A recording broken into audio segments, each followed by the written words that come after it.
aujourd'hui avec l'accord de Nikilous. Je te lis le chapitre 3 de Fêlé du tome 1.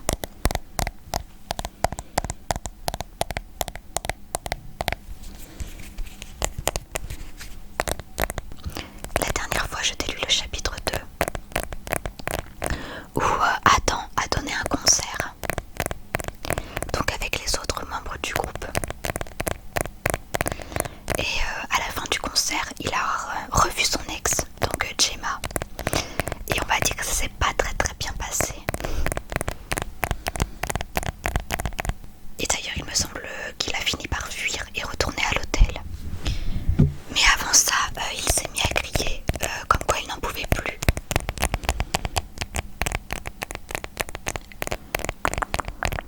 Donc là, je vais te lire le chapitre 3. Chapitre 3. Chapitre 3. Chapitre 3.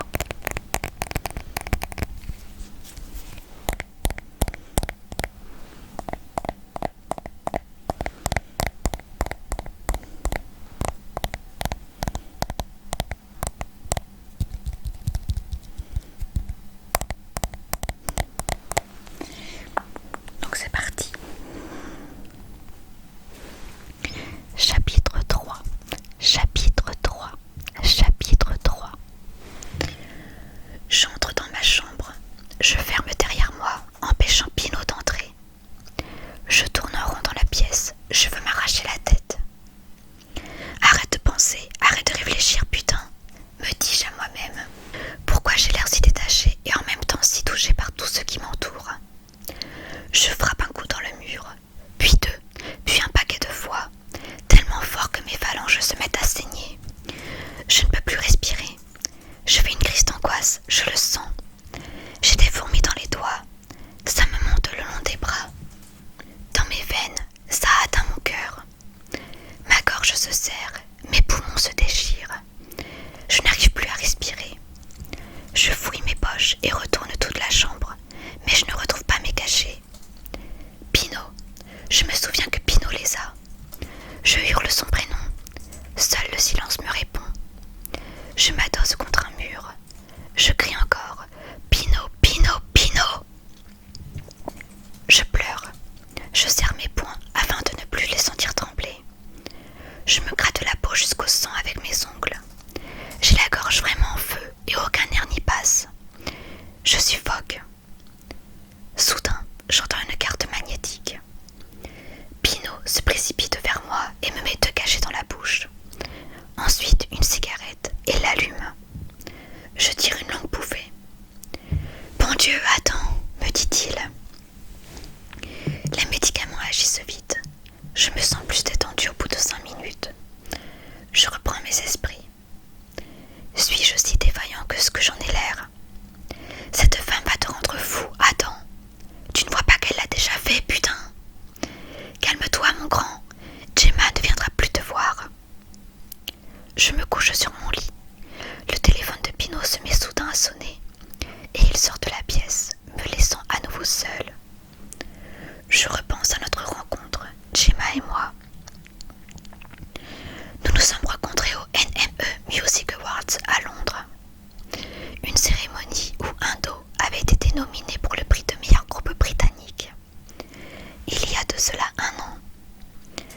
Je me souviens que les gars et moi étions très mal à l'aise de s'être retrouvés dans la même pièce que de grandes stars internationales. Au total, Indo avait accumulé 2 Grammys, un disque de platine, 2 Brit Awards et un Video Music Awards. Des récompenses sans importance au final. Mais tout cela nous avait ouvert la porte vers la drogue, les filles, les lèche-culs. Je parle évidemment des inconnus qui viennent te parler, comme si vous vous connaissiez depuis des années, donnant leur carte de visite à tout va, me proposant des pubs et des clips, mais que je n'ai jamais rappelé, car je n'ai jamais accepté l'une de ces offres. Sur le coup, cela n'avait pas de sens pour moi. À un moment de la soirée, je n'arrivais plus à gérer cette ambiance pourrie, et je m'étais décidée à filer de cette cérémonie plombante. C'était à ce moment-là que j'avais revu une de mes mes ex. Alice Hamilton, suivie par une très jolie fille. Ses yeux étaient marrons, ses cheveux étaient longs, bouclés et blonds. Elle avait un sourire magnifique. Attends, Nolly, je n'y crois pas, avait dit Alice en se jetant dans mes bras. Elle sortait avec un musicien qui, à l'époque, raflait pas mal de récompenses. Du coup, on se croisait souvent aux cérémonies. Attends, je te présente Gemma Schumann. Salut, avais-je répondu, perplexe. Bon, il faut que j'y retourne.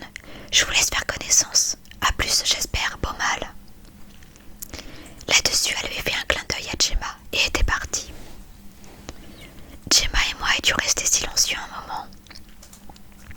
Je lui avais proposé une cigarette qu'elle avait refusée d'un signe de tête, étant non fumeuse. Elle m'avait ensuite regardé avec ses grands yeux bruns en ouvrant légèrement la bouche. C'était un coup monté, m'avait-elle avoué. Ouais, c'est ce qu'il me semblait. Ça te dérange? Non. Elle avait fini par me sourire, puis avait regardé ma veste. Tu t'apprêtes à partir?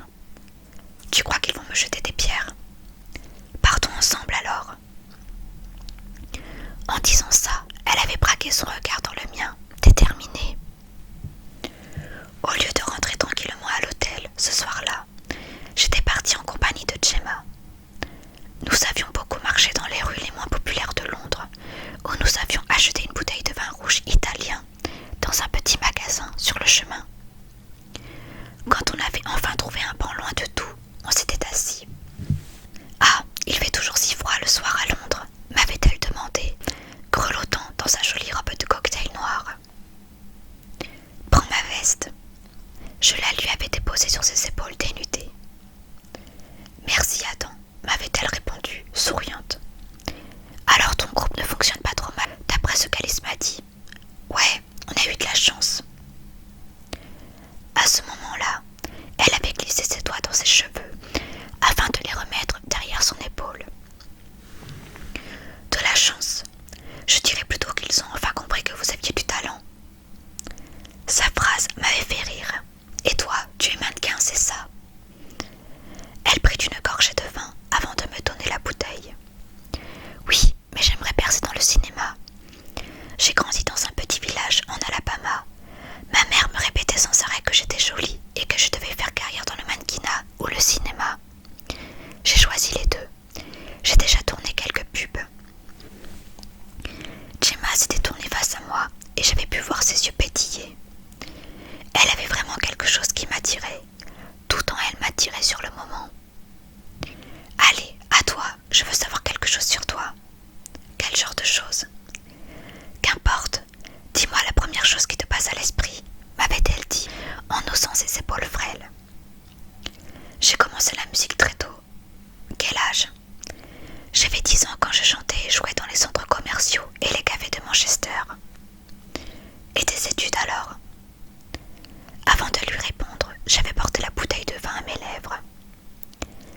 J'ai quitté l'école tôt. À 16 ans, je travaillais dans un chinois à l'emporter avec Georges. Ma mère n'était pas très contente. Ta mère, Denise Welch, était une formidable actrice. À ce moment-là, j'avais avalé de travers. Je ne m'attendais pas du tout à entendre son prénom. Excuse-moi, Adam, avait-elle repris. Je n'aurais pas dû. C'est juste que quand Alice m'a dit que tu étais son fils, pardon, je n'aurais pas dû le balancer comme ça. Ce n'est pas grave, avais-je tenté de m'exprimer. J'oublie parfois qu'elle était célèbre dans le pays. Oh, Adam, j'étais vraiment choquée quand j'ai appris son décès. C'est durant cette soirée que je suis tombée amoureux d'elle, de son innocence en une fraction de seconde. Ce soir-là, j'avais ramené Gemma à son hôtel. Puis, dès que j'en avais la possibilité, entre plusieurs dames,